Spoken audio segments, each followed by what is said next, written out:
goes well with what I'm actually going to talk about. So, yeah, we're going to talk about data visualization. We're going to talk about three things. So, first, I'm going to talk a little bit about like how can you build a consulting company, like in general, some tips around that. Specifically, like, and I'll give examples of like what I did. My company is focused around data visualization, but also lots of other things related to the web mapping data. We'll talk about what it's like working with government as clients. That's the company I started. A lot of our projects are with various government entities or for other nonprofits that interface with government entities. Not all of them, but you end up working with government, and there's some definite trends in like what they need and what they require. And then we'll actually just look at some cool visualizations that we built. So like that'll be the fun part. We'll be looking at visualizations throughout the talk. So BlinkTag is the company that I helped co-found, and I did that right after graduating from Berkeley. Right when I graduated, I had a bunch of skills, and I think the timing was really good. I had a transportation background, so I had a background in transportation engineering and civil engineering, knew a lot about transportation. I knew about HTML. I'd been doing HTML stuff, like just HTML, like early web stuff since like the late 90s. So I had like a lot of experience just kind of playing with it, but I didn't really have that much experience consulting with it. And then I actually knew a little bit about GIS. Like I'd taken some GIS classes. I knew about like maps and spatial layers. Again, not like a ton, but I knew enough to be dangerous.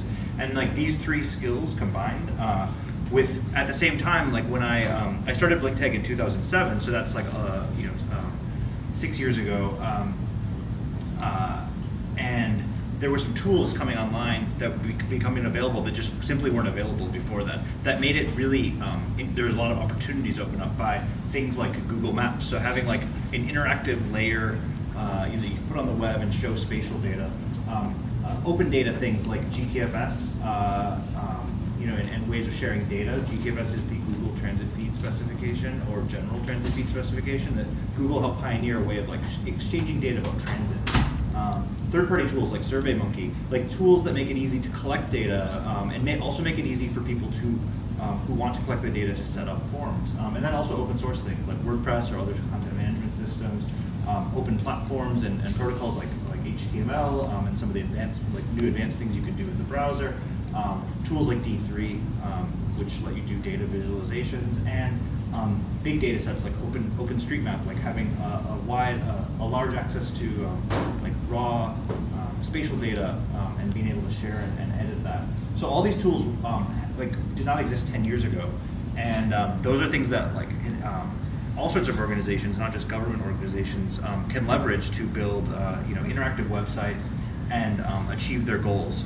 But at the same time, there also were a bunch of new web tools that helped me start a consulting company with probably less effort and less expenditure than any time previous. So things like PayCycle, FreshBooks, Xero, these are all like business tools that do things like invoicing, bookkeeping, project management, hiring, like keeping track of where the project's at, automated billing, all these types of things. In the past, you would have probably either need to hire someone, hire a third party, maybe even had to have an administrative assistant doing stuff. Now, as of recently, with all these being online, I can manage all of these tasks, and it doesn't take up very much of my time. So I can actually spend most of my time doing the work, and very little of my time doing the administration. So having all that available makes it even easier than ever to kind of get started with a company. You don't need all that stuff goes away.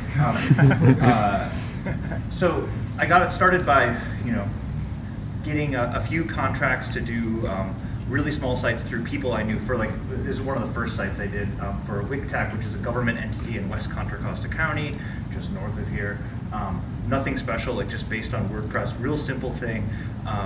And the thing is, once you build one site or do one project successfully, you get a bunch of others. So as soon as I did that, as soon as you execute on something well, all the other government entities related, so all the other government entities in Contra Costa County came to me and said, hey, we saw what you did there, we want to do that too. So before you know it, you actually can build a pretty good reputation pretty quickly by just getting a few projects and doing them really well. And so all these tools that I just discussed, like Google Maps, Google Forms, they're these entities have a need to do a lot of things. One thing is like collect data or streamline their processes. So like, for instance, in Contra Costa County, there's like a van pool form and a guaranteed ride home program where if you like, are using transit and you need to get home, they'll like pay for your taxi. And they were doing all that with paper. And this is probably similar to like any small business, nonprofit, or government entity. They have all these processes that they do on paper that maybe involve a lot of people, maybe like offline databases, and really just for like managing things. These can all be moved to the web for data collection pretty easily, whether that's building like a custom form or now with tools like Google Forms, something that can literally just take minutes to set up a form that allows a process to be streamlined, data to be collected, and getting that data in a structured format. So like, there's a ton of work out there building forms. It's not that exciting, but it turns out it's very easy. You can go into an organization that maybe has like an entire staff person dedicated to do something and completely replace their job with a Google form in like 10 minutes.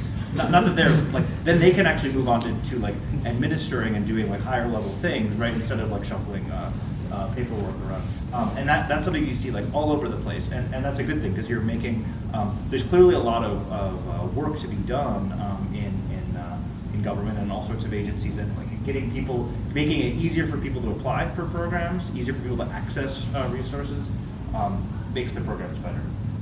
So on the other end, governments have a lot of data, and so getting that data out to people via the web is really important. So what you see a lot of times is maybe one example is this seniors, like senior mobility transportation. Prior to building this map, they had like maybe I think it might have been a PDF, or it might have been a paper form that they mailed you or something, listing all the phone numbers of the various ways you could get a ride if you were a senior in need of a ride.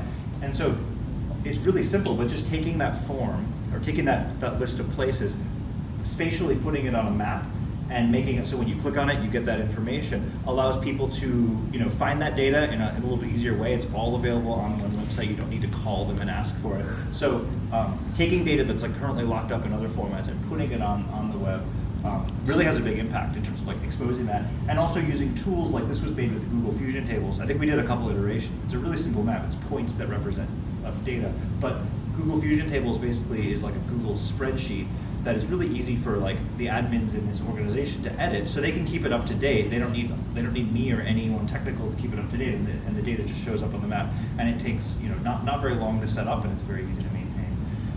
Similarly, like getting some examples of more advanced ways of pushing data out with air quality data. The Air Quality Management District had all this data. They kind of had a website that showed it, but they didn't have a mobile application that would ping your phone when air quality was supposed to be bad. We built an iPhone app around showing you what the air quality was forecast, what it currently was, and what it was forecast to be. For BART, we took their BART alerts that they actually had in a structured format and made it so they automatically get pushed to Twitter, to a separate Twitter account. So if you're really interested in BART's status, like current what's happening right now, you can follow it on Twitter. And they also, they had other tools for getting that via email, SMS, but Twitter beats it. You on your phone, you usually get a few seconds before you get the SMS. So basically building tools to collect data with forms, and also building tools to like help other people access the data is a really big. There's a huge market for that. Like every organization needs these kinds of things. We did some work with GTFS, which is that Google or General Transit Feed specification that lets transit organizations put their schedule information in a structured format that Google can ingest, and it shows up on Google Maps. It also is a structured format that any developer can write an app that can take that type of file and then make a routing app on it. So that's another example of taking data that was previously on like a PDF or maybe something that's like hard to parse, and putting it out so that people using their phone, using the native Google Maps app on their phone, can now access the county connections routes and information. So so we talked a little about like starting a consulting firm, or like how I like did it. What are some of the like things that government needs and that. But how do you actually like get started? So in terms of like finding projects, or like you're a person, you have some skills, or you want to develop your skills. One step I found is like make yourself seem really legitimate. So if you're just a person and you're not incorporated, and you don't have like a brand associated with you, it's a little bit harder to get contracts because they see, like, entities will see you just as a person, and definitely governments will hire people as contractors, but they tend to treat you more like an employee, which isn't necessarily bad, but they tend to have like pretty fixed rates, pretty fixed regulations. Whereas if you are a company, be it a consulting company, then you have more room to negotiate project-based rates or different terms that like fit the way that you're going to work and do the project instead of being hired as a person. So make yourself seem legitimate. It's not very hard to incorporate a company. You don't need to go overboard on the branding, but just come up with like a logo and spend a little bit of time on making it look professional. Contributing to open source and side projects. So one way we've been able to get work is doing side projects, putting them out there and getting attention of different organizations. So like we did some work with the BART API, and then BART contacted us to help work with them. If you're interested in transit, especially, you can build a transit app or build something that solves a need that a government already has, put it out there, they'll take notice, and then that's a good way to get in they'll be happy to hire you to help maintain that app that you just built though. On conferences and meetups, just basically events in general, that's a good place to meet, figure out who's who and in these different circles, and where and get your name out there. Asking, once you have one contract or one person you're working for, asking for referrals, just asking is a good way, because it turns out there's a ton of demand, like a lot. It's really hard to find people doing this kind of thing. That's what I hear. And so there's a lot of projects that just aren't being done, or there's a lot of government entities that don't even know what could be done. So there's a lot of demand out there, you just gotta find it.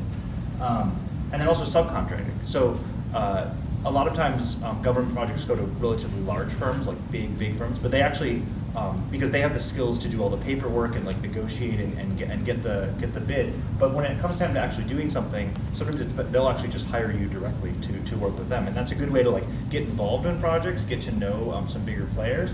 And if you can be a successful subcontractor, you'll probably get a lot of referrals from that like larger contracting agency.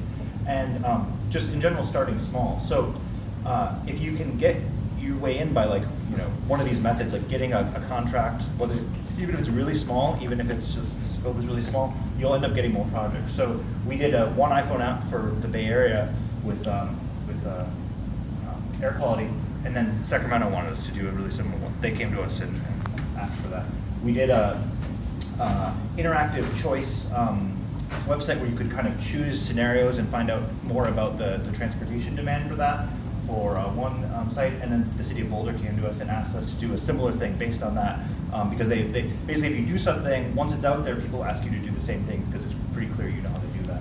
And then similarly, we did some work in Indonesia looking at building some interactive mapping tools for like census data they collected, and as soon as we did that, Angola, like the whole country, wanted us to do stuff, and we have a project in Mongolia starting in the capital city. So, they saw what we did, and they're like, we want exactly that. And so you can definitely have it sometimes gets repetitive, but you can build off of what you've done pretty easily. But you first need to do something. So whether that's an open source project, whether that's some sort of like pro bono side project, or some interest, some itch you want to scratch, get something out there, and then you can iterate off of that.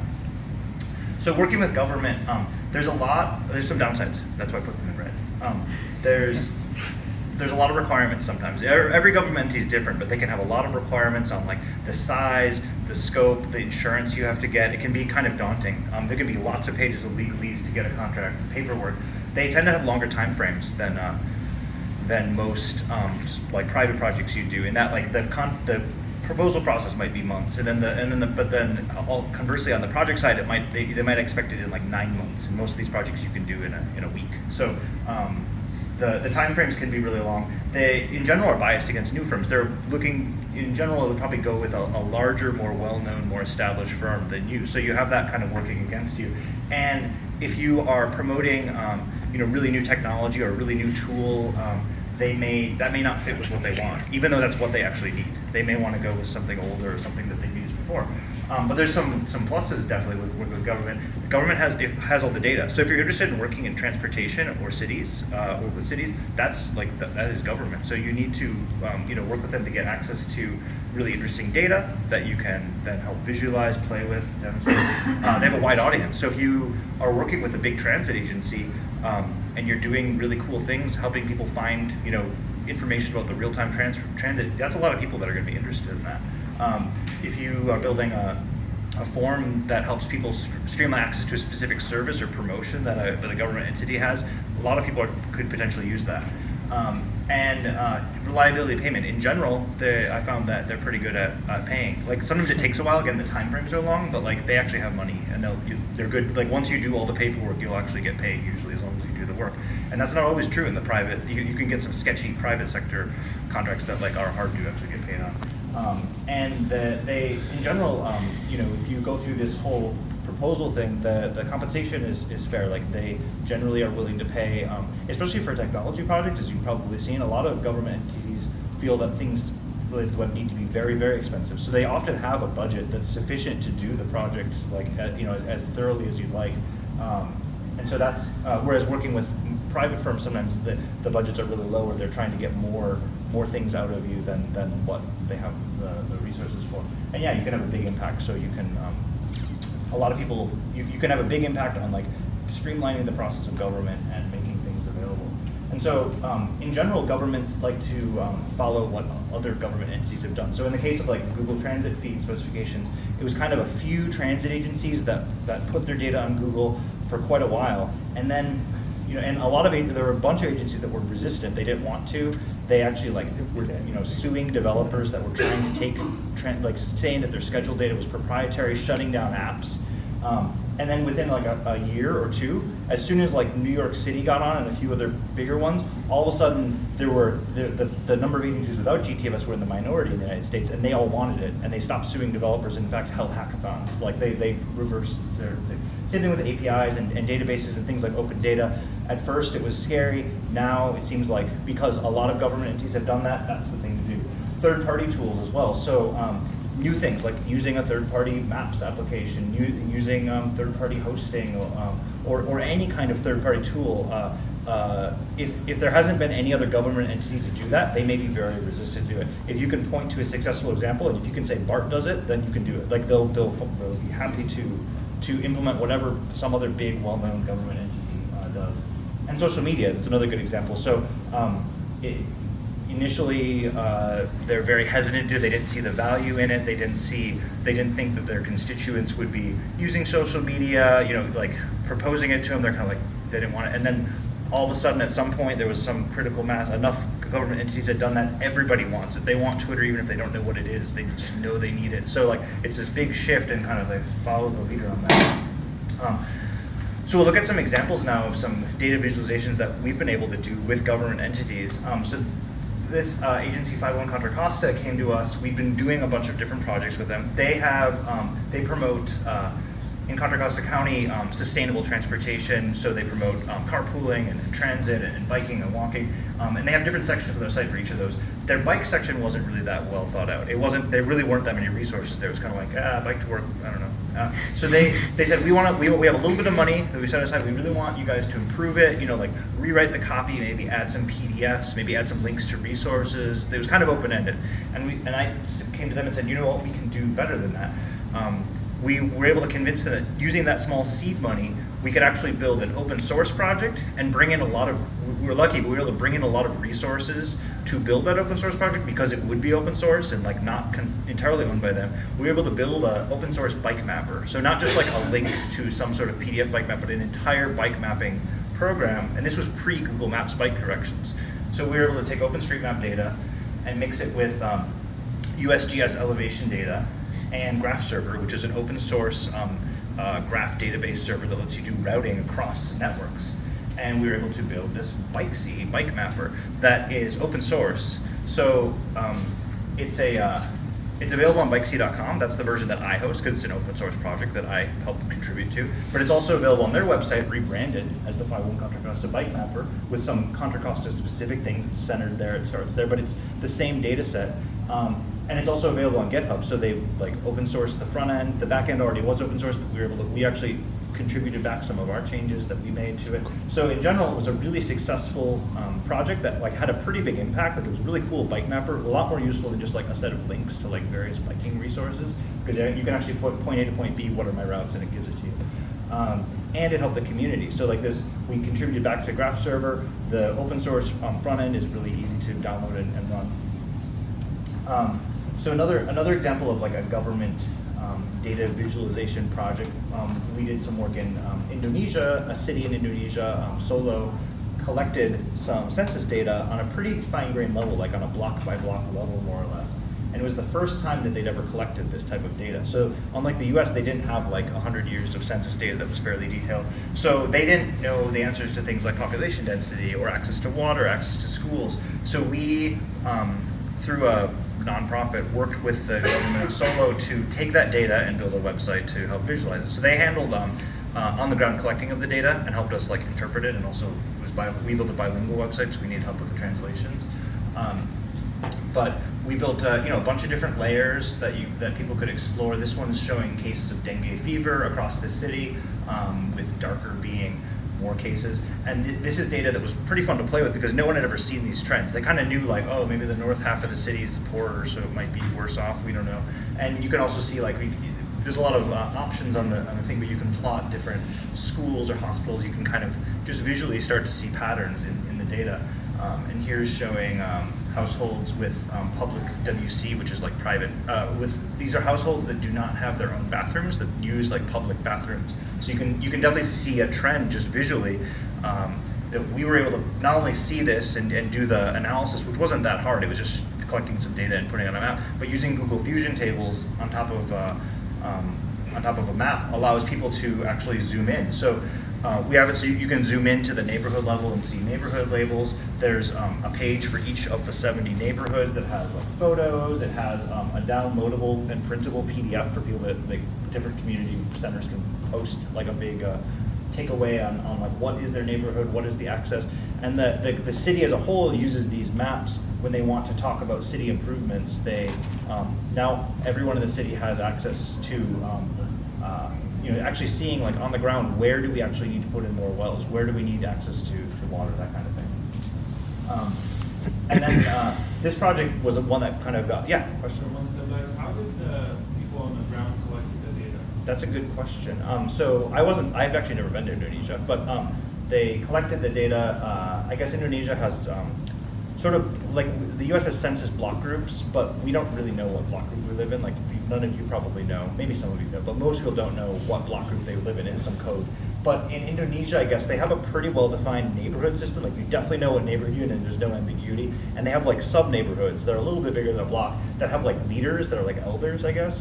And so Indonesia is particularly well suited for this very fine-grained data because everybody already knows what neighborhood they're in. And these elders, they kind of went to each elder and like count how many kids there are, count how many kids are not in school, that kind of thing. And actually they got relatively good because it'd be like 40 to 100 people in one of these blocks, so it's not like a crazy amount, and I guess if it's a tight-knit community, you might actually have someone who knows the answer. So I think that's predominantly how they collected it, which wouldn't work anywhere outside of Indonesia, but that was like pretty awesome. So yeah, this is looking at standpipes, so water wells in Luanda, Angola, which is the capital city. And so this was a project that the Gates Foundation sponsored, working with the Angola government. They collected data on where these wells were, and the idea was so this is also a bilingual website. I'm showing you the English version, but getting this online so that people can actually like see it, zoom around, find their house, like see how close they are to the wells, but also like policymakers can look at this and quickly see like who has access to water and who doesn't.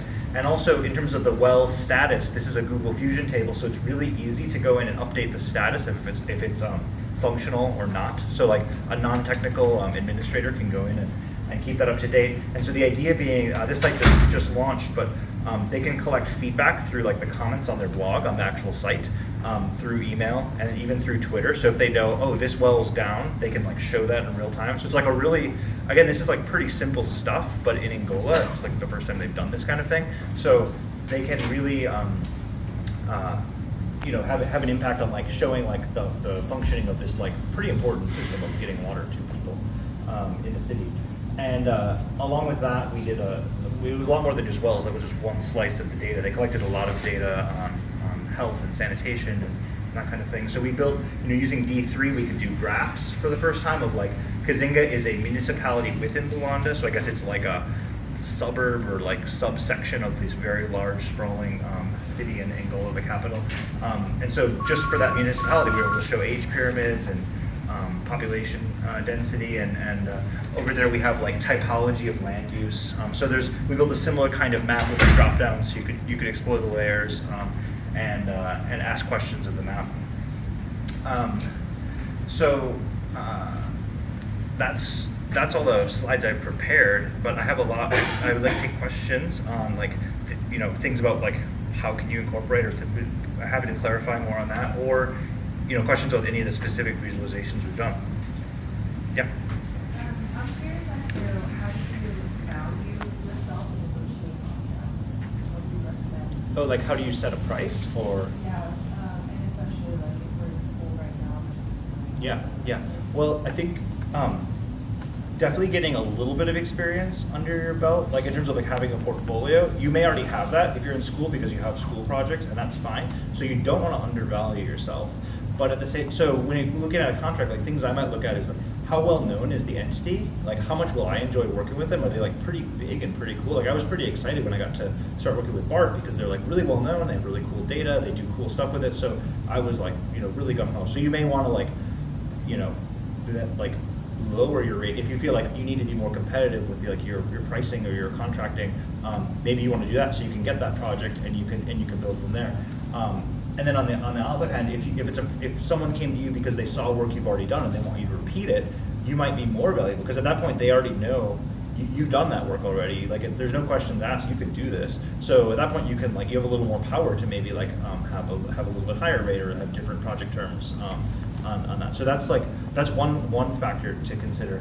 And I think also you can definitely start low and then work your way up. So you can do a few projects at a lower rate where if you're not really sure, like if it's a new thing, a new skill you haven't had and you want to acquire it, maybe put a lower rate on it because it's going to take you longer to do that project because you're going to need to learn it kind of as you go along. Or you can bid a lower number of hours and actually just put in more hours than what you bid. You don't want to undersell yourself, but at the same time you can use it as an opportunity to learn a new skill. So, yeah. Just with the project information, is that stuff is like online? Like Yeah. they're fine with like the results being online? Yeah. There's no like kind of inequity issues in terms of people knowing about it? No, they're fine with it. So the data's all like aggregate, so you shouldn't be able to tell anything about like an individual, but certainly like on the block level, it wasn't a problem. That actually never came up. It was a pretty big project because there was a team on the ground that was led by the Gates Foundation, I think, and then there was our team here building the site, and then the whole city. So I wasn't in on some of the negotiations between the city and the team, but like by the time they made this decision, they wanted to get that data out on the website. That's pretty cool because you would run into issues in the US. Well, the U.S. has census data that you can get some things on like the pretty fine-grained block level, but other things are aggregated because it kind of depends on exactly what it is because you don't want to individually identify people. So if they're yeah. Don't you have to make the Google table sort of public? And then if yes, how do you prevent from people screwing around with it? Oh, so the fusion tables you mark as public, but they're not publicly editable. So they're just publicly viewable. So if somebody wants the to view the like underlying data set for that, they can probably grab it if they grab the like ID of the table, but they certainly can't edit that. So so for any type of data that you want public, it's not a problem. And I forgot to mention some of the last stuff we've done projects where we've done iterations on them. Like we do a project and then a few years later they come back and ask us to update it. And in some of the cases of these mapping projects, we've used different mapping tools and we've upgraded past data sets. So we started out doing some like rolling your own map tiles type of stuff, use Google Fusion tables, which is a pretty cool and easy way to like build maps with like pretty little effort. And also the cool thing is it gives you a free backend for anyone who can use Google spreadsheets can now like edit maps because they can update it. And then more recently we've been using TileMill from Mapbox to like generate really cool tile layers and like pull in layers and build our own tiles and host them with Mapbox. So I haven't mentioned Mapbox, but they're an awesome tool that you guys definitely want to look at. Yeah. So a little about the pricing structure that these mapping tools have. Like I know that Google Maps is free if you want to use it for something very small, but once used that, maybe that's what you change for this other company? So I guess it depends a lot on the project. So like for instance, BART, because we're probably all familiar with the BART website, they actually use Google Maps for some of their views, showing where stations are. they have a license with Google Maps because they have a lot of visitors, they get a lot of traffic. So they definitely, that's a cost is important, but at the same time, they're a big organization, they've just had that cost. We didn't actually have to deal with that. In my experience, like for most of these, like anything that's like a visualization of population in Angola, not that many people are going to look at it. So we haven't ever really hit Google Maps API limits because, like you said, my understanding is they're actually pretty steep. It's like free up to a certain amount, which is fairly large, and then it gets really expensive really fast. There's no like gradual thing. You know, Mapbox has a kind of a free tier for hosting tiles, and after that they have plans that are like $5 or $10 a month. So if that fits in the project budget, which it often does, because the projects, you know, they can swallow a $5 a month thing. It's, you know, we just either ideally have them pay for it, but if sometimes you get these government entities that like don't have credit cards, like are not able to buy things with credit cards, which means they can't buy anything on the web. But then so we pay for it and just bill it for them, or you know, there's other ways to work around it. Yeah, and Google Fusion Tables similarly is a Google Maps product, but like you need to get a lot of views. So it is definitely something to keep in mind, like the scope of your project. But in general, like especially if you're starting out, the project you're building won't be so massive that you need to worry about that. And at the point where they do get that much traffic, it's probably so popular that you'll come up with like the organization you built it for will be happy to pay that much money because they're just doing so well. It's amazing. So yeah, that's definitely something to be concerned with. Yeah. What are some skills that you'd like to see yourself learning over the next few years, or like emerging tools kits that you think will be growing? I think so. D3 is something I've been working with for a while, but there's certainly a lot more to learn, and it's a really flexible framework to do all sorts of things. So I think that's a pretty good place to invest time in learning, and like there's always a new type of thing. I think so. I've been pretty excited with Leaflet, which is an open source. Like an open source Google Maps clones, sort of. It like it's a JavaScript framework for like displaying map tiles, and you can use any tile set you want, whether that's from CloudMade or TileMill or Google Maps or your own. So that, as well as learning Google Maps API, which is kind of like really commonly used. Leaflet works pretty similarly. It's it's clearly a little bit different, but the same concepts are the same, like adding markers, adding layers. That's definitely worth looking into because I feel like that's going to take off, and they've done some partnership with Mapbox, which seems like they're really picking up steam in terms of building really great tools to work with open spatial data. You can build a custom layer of tiles, so you can make your map look any way you want. You can make the oceans be red, and you can make have any like type of layer you want. You can turn on and off all these features, and you can actually load your own data sets on top, and then they will help render the tiles for that and serve them up to your map. So with pretty minimal effort, you can get a pretty custom map going with custom data layered onto it. So I think that's a pretty promising area. I've been working with Google Fusion Tables a lot. Like I think it's a really, nobody knows about it. It's like it's one of Google's like many side projects. Hopefully they don't kill it. I don't think they will. But it is really powerful. Nobody knows about it. It's free within the Google API Maps limits, which are huge, and it's really easy to get going. So that fits a lot of what government agencies need. It's like, we need a map showing these few points, but we need to change them once in a while. We don't want to pay a programmer to do it. Like, this is what you want, and it's very customizable. So that's definitely something worth looking into. That's the really easy to learn. You just like, if you can use a Google Doc, you can use this. So yeah. Do you set up your site so that the agencies or people you're consulting with can edit? Like, so they'll have the ownership of the Google Doc, and essentially you just make the interface that interacts with it? Yeah, it definitely depends on the project, like how we set up the sites. But in the case of like a Fusion Table or Google Doc, like we're always giving them access. Like they own the doc and like can edit it, and can delete it, do all sorts of stuff. As far as the sites themselves, we have done a lot of work building on top of WordPress. So because with almost all of these, there's a need to have like pages with content that people can edit, and maybe a blog and like a homepage, and like so like a lot of times it's not just the visualization; it's building a whole site around it. And the visualization is the fun part and the part that takes the most time to build. But you need a whole other thing, and so you don't want to build that your own. And the agency needs to be able to edit it, so you got to have some sort of management thing. And WordPress is just the way to go. Like I've used lots of other tools. It's definitely like the one that seems to fit. You have to have a good reason not to use it, I would think. A good reason not to use it is because you're writing in not PHP. So like if your backend is PHP, then WordPress works great. And a lot of times the backends for these tools is pretty minimal. So we'll just write it in PHP because you can just inject it into a WordPress page. And so WordPress lets you build that. In some cases, though, some of the really complicated pages, making them fully editable, like be able to edit every single thing on this really complex layout is more trouble than it's worth, especially if the client indicates that they're not going to be needing to edit it very often. So we'll hard code that. Like then just say like, hey, if you want to change this wording, you're going to have to like look at the HTML or hire us or hire, it's all like, open source. Like WordPress is open source. That we're not doing anything crazy custom. The languages are common, so it's like we're not locking them into us at all, because it's like anyone who knows these languages and frameworks should be able to log in, see what we've done, and like make the changes. But there's definitely times when we make things not editable because it's just going to be way too much work for content that not going to get changed very often. Yeah. Did any of these projects incorporate any maintenance scope, or is this something that it's kind of like organically decided? That's a good question. Yeah, the clients vary a lot in terms of maintenance, and a lot of clients fail to think about maintenance. So it kind of comes as a surprise at the end, or like usually in the proposal, you got to get good at like listing all the things you're not doing.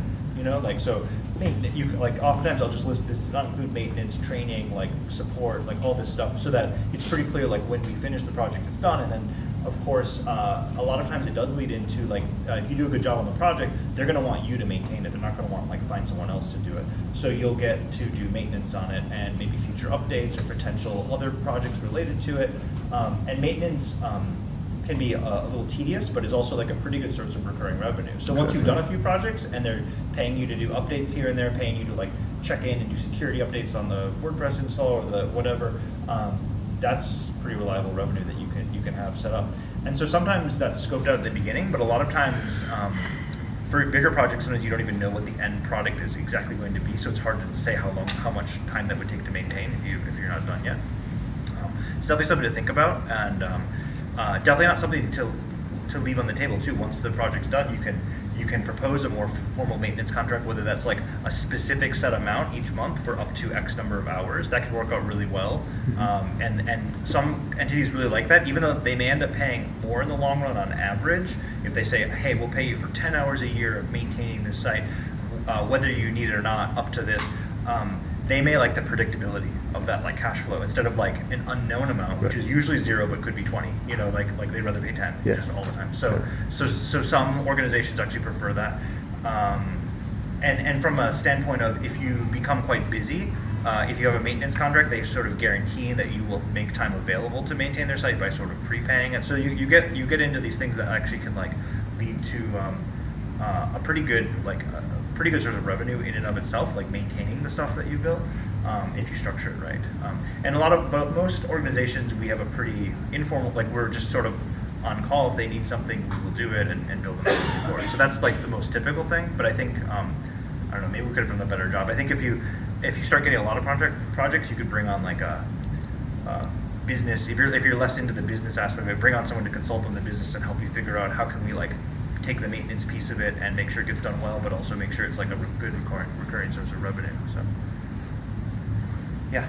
So everything you've done has been on HTML, like all the websites and all the. All the front end is, we do a lot of like server side work that's like in whatever language we want. Like we've done a bunch of Node.js stuff, a lot of PHP because it fits into WordPress. But also worked on Rails projects, and a lot of, in some cases you inherit existing code base, like an existing site, and so we're doing work in whatever that is. So one thing I didn't talk about is like hiring subcontractors. So if you are becoming a full-time consultant and you're building a company, definitely hiring other people. And if you're a student, it's great because you know lots of other smart people that you can like pull in on a project-by-project basis to like help out. So if you don't know Python, maybe you know someone else who does, or who like has used it a little bit. If you're too busy to take on X, maybe you know someone else who would be interested in doing that for this week. So the ability to bring on subcontractors or partners on the project can be really, really good and help you like get a lot done in a short period of time, and also expand the skills that you're able to offer. If you have sort of a lot of times for a big contract, the government team will be like, well, do you have someone who's an expert in this? And if it's just you, of course you don't, but you need to appear bigger. But if you have a team of subcontractors that you work with, or people that at least you could work with, you can say, yes, we do. So even if that's like very unrelated to the project, it's 99% this, but they just want to know that in case this happens, you've got someone to do it. It's kind of good to have people with a different skill set sort of on tap that you can call on. Because and the other thing is, once you do a successful project, that same entity is going to come back to you with new projects, and maybe it's something that's a little outside the scope of what you're comfortable with, but if you can bring on someone else to help do it, that the government entity is going to want to go with you because they've worked with you before, and so even though you don't know how to do it, you can make sure that the project gets done well with some other like person who can do it. So you can add a lot of value. Like they're happy to pay like your current rate for that, and you're happy to like get an additional job that you wouldn't be able to do on your own. So the power of like having subcontract, having like smart friends who know how to do things, who are flexible, is really good. What language has most of the stuff you've seen been? Well, all the front end is JavaScript and HTML, and the back ends, yeah, like I said, Node.js, PHP, Python. Like the bike mapper thing was all in Python. If you had to pick a language to learn, like Node.js is pretty promising, but PHP may be more useful in the fact that like most sites need a CMS on top of them, a content management system, to like help manage the content. And WordPress is a really good one. And if you want to build little things on top of it, you're going to be writing in PHP because that's the language WordPress is in. So that's a good one. Kind of sucks as a language, but it's like worth knowing. So yeah. You mentioned that a lot of people approach you for projects just because they've seen your work and they appreciate the things that you've done. I'm wondering if you've been able to witness a need for data visualization and fill that absence by pitching it to another organization or company or government entity. Yes. So, like I mentioned, like once you kind of get started, I was impressed at how many people started coming to me. Like I didn't really need to go out of my way to find work because once you have successful models. But I think pitching it, like, so ways to pitch it include you can directly contact them. I haven't done too much of that. Like identify an organization that you definitely want to work with, find their point person, make an appointment. Because government entities usually require like a contract. So I've had more success like meeting people that work at those government at like hackathons, at meetups, at unconferences. Identifying who they were and getting to know them personally, and then once they realize and then talking to them like what about their challenges and what they need, and maybe your ideas on what could solve their thing, like on a kind of personal level. And if you find the right person, they may say, hey, you know what, we should hire you. Like I know we have a contract coming up, like because these sometimes the contracting things are very take a long time and are hard to find out about, and the requirement, like they're written, so you don't get till page 10 until you even know what it even is, and even then it's like really vague. But they'll be like, it's actually this, we want this. And so if you kind of get to, it's kind of like maybe a little bit of networking, but also just like identifying that, then you can move forward, and they may actually like create a contract. You know what, we really need this thing that you proposed. You'd be great at it. Let's build a contract around that, and like we'll get bids on that, but then you have a good shot at getting that. And then I also think another way to do it is like if you identify like a need, like a specific tool or visualization that you know they would like, if it's like working for free, but if you just build that, or build half of it, or build some proof of concept, and then send it to them, or publicize it in such a way that they're going to find out about it, that's a great starting point to have a conversation, because it's very clear that you know how to do what you're talking about. And also, I think given the state of how quickly visualizations, like you can do a lot of impressive stuff now that you couldn't do 10 years ago, so you can impress them easily by doing stuff that's just doable now. It doesn't have to be very, very complicated, it's just kind of easy to do, but it wasn't easy to do 2 years ago. So you can build something like kind of quick, and that solves a really big need, and then move from there. So that's another good way to like go about like getting the attention of a government entity. And when I say government entity, I mean like it's not just cities or states. Like there's transportation. In transportation, there's a lot, because I know that area really well. But there's regional entities, and like every county has like sub-county jurisdictions over something. Like I don't understand why there are so many agencies, but there are, and they all need websites, and they all have programs, and they all all have data. So and the Bay Area has 27 different transit agencies. That's like horrible, but like that's 27 contracts you could get to do 27 transit websites. It'd be way better if we had one, but like but given that there are that many, you might as well get one. You might as well like do something awesome for one of them, and like work with them. So